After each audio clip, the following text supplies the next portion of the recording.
মহাশয় বিশিষ্ট সমাজসেবী ভট্টাচার্য মহাশয় বিশিষ্ট সমাজসেবী ভট্টাচার্য মহাশয় স্বাগতম।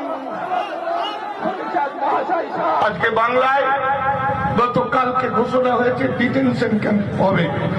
আসামে একজন স্কুল মাস্টার মশাই, তার স্ত্রী 26 বছর বয়স, তাকে ডিটেনশন ক্যাম্পে রেখেছে। 15 দিন 20 দিন পর পর কোর্টে ডেট পড়তো, আর তার স্বামী বাচ্চাটাকে কোলে নিয়ে করে যেত বউকে দেখা করতে। এরকম ভাবে দেখা করতে করতে 2 বছর না 1 বছর পরে মেয়েটা একদিন বলছে, তুমি আর দেখা করতে এসো না। তখন ছেলেটা বলছে যে কেন তুমি এরকম বলছো কেন? তো মেয়েটা কিছুতেই কথা বলছে না, বউটা বাচ্চাটাকেও আর কোলে নিচ্ছে না। তখন তার স্বামী তাকে চেপে ধরে বলেছে, তুমি এমন করছো কেন? তখন সেই মেয়েটা বলছে, আমাকে প্রতিদিন অত্যাচার করাই শয়তানের দল, একজন নয় একাধিক দল, অনেকে মিলে আমাকে অত্যাচার করে। এটাই ডিটেনশন ক্যাম্প। আমার মা বোনদের ওরা শেষ করে দেবে। আর ভোট পাখিরা, তার গ্রামের হাজার শত শত লোক যখন বেনাগরি, ভোট পাখিরা ভোট ভোট ভোট ভোট করে যাচ্ছে, ভোট ভোট করে যাচ্ছে। তাদের কোনো অনুভূতি নেই। এই ভয়াবহ যুদ্ধ ভারত সরকার, ভারত রাষ্ট্র বাংলার মা বোনের উপর, বাংলার মানুষের উপর যুদ্ধ ঘোষণা করেছে, আমাদের কৃতদাস বানাবে। একটু পিছিয়ে বলি কেন এটা হচ্ছে।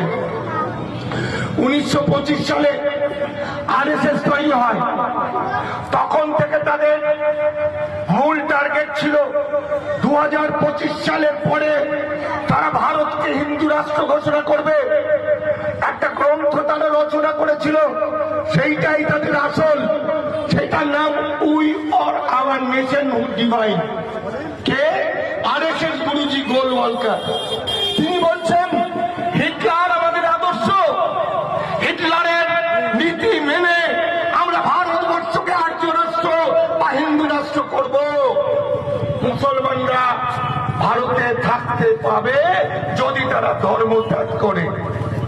মুসলমানরা যদি দাড়ি কাটে, নামাজ ছাড়ে, মসজিদ ভেঙে পুড়িয়ে দেয়, তারা যদি হিন্দু হয় তবে তারা ভারতবর্ষে থাকতে পাবে। এটা লেখা আছে আরএসএস এর বইয়ে, সেইটা এখন ইমপ্লিমেন্ট হচ্ছে। যেভাবে বিজেপি মুসলমানদের উপর টর্চার করছে, অত্যাচার নেমাই আনছে, আমার ইসলাম ধর্মাবলম্বী সন্তানেরা, বিশ্বনবী হযরত মুহাম্মদের আদর্শে উদ্বুদ্ধ মানুষ, তারা কিন্তু কেউ লড়াই করেনি, কোন দাঙ্গা করেনি।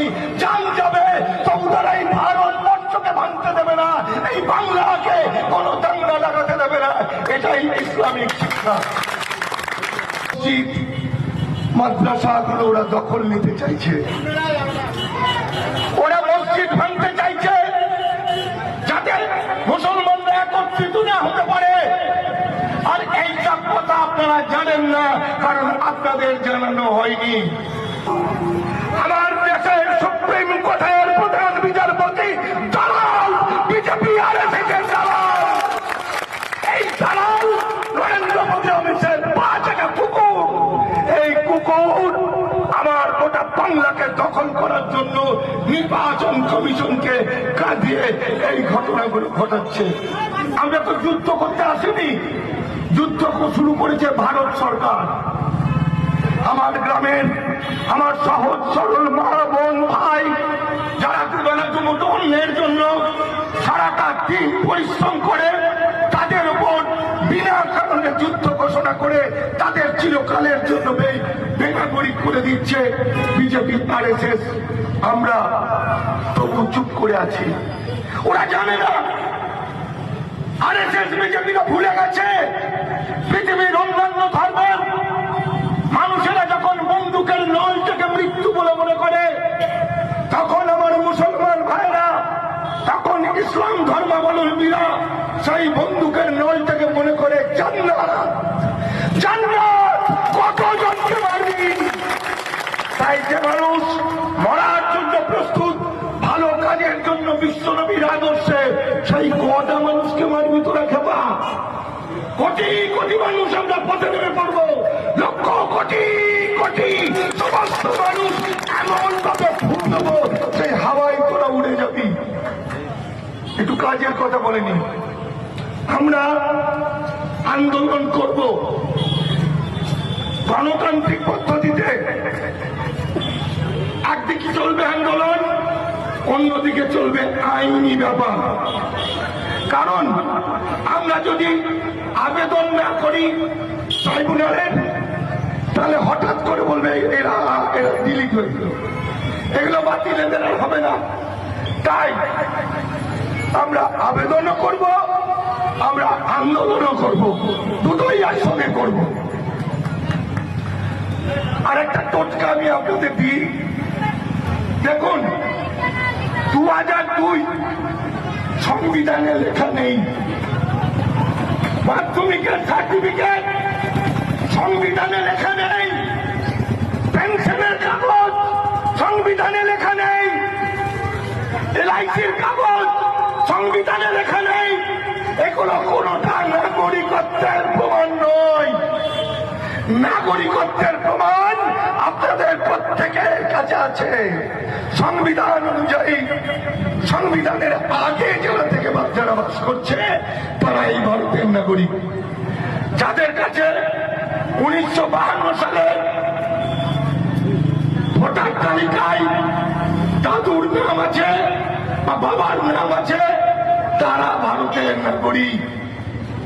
আমার ভোটার কার্ডে আমার বাবার নাম আছে, আমার বাবার ভোটার কার্ডে তার বাবার নাম আছে। এইভাবে 1952 পর্যন্ত চলে গেলেই আমরা প্রকৃত নাগরিক। এটাই নাগরিকত্বের আসল কাগজ। 1952 সালের ভোটার তালিকা কিংবা 1948 সালের আগে সিএস পর্চা জমির দলিল। আর সেটাও যাদের নেই, সেটা সাক্ষী সাবুতের মাধ্যমে এভিডেন্স অ্যাক্ট বলে একটা আইন আছে, সেই আইনে প্রমাণ করা যাবে। তাই আপনারা ভয় পাবেন না, ওদের খেলাটা দেখুন, ওদের খেলাটা দেখুন, আর আমাদের খেলার জন্য প্রস্তুত হন। আগামী দিন আমাদের নরেন্দ্র মোদী, অমিত শাহের নয়। তাহলে আমরা দামাল বাংলা থেকে আপনাদের আইনি পরিষেবা দেব সম্পূর্ণ বিনামূল্যে, কোন টাকা দেবো না। আর দেখুন, এখানে একটা দামাল বাংলা আইনি পরিষেবা কেন্দ্র করবেন। আমি টনিকে বলছি, এরা করবে। আপনারা সবাই ডিটেলস দেবেন, যার যেটা প্রবলেম আমরা ফোনে ফোনে বলে দেব। আমাদের সঙ্গে অনেক বড় বড় উকিল আছে, তারা কোনো ফিস নেবে না। মানুষের কাজের জন্য আপনাদের পাশে আমরা আছি, আপনারা আমাদের সাথে আছেন, আমরা আপনাদের সাথে আছি। এই ভয়াবহ বিপদ থেকে আমরা যেমন বাঁচবো, বাংলাকে এবং বাঙালিকে বাঁচাবই।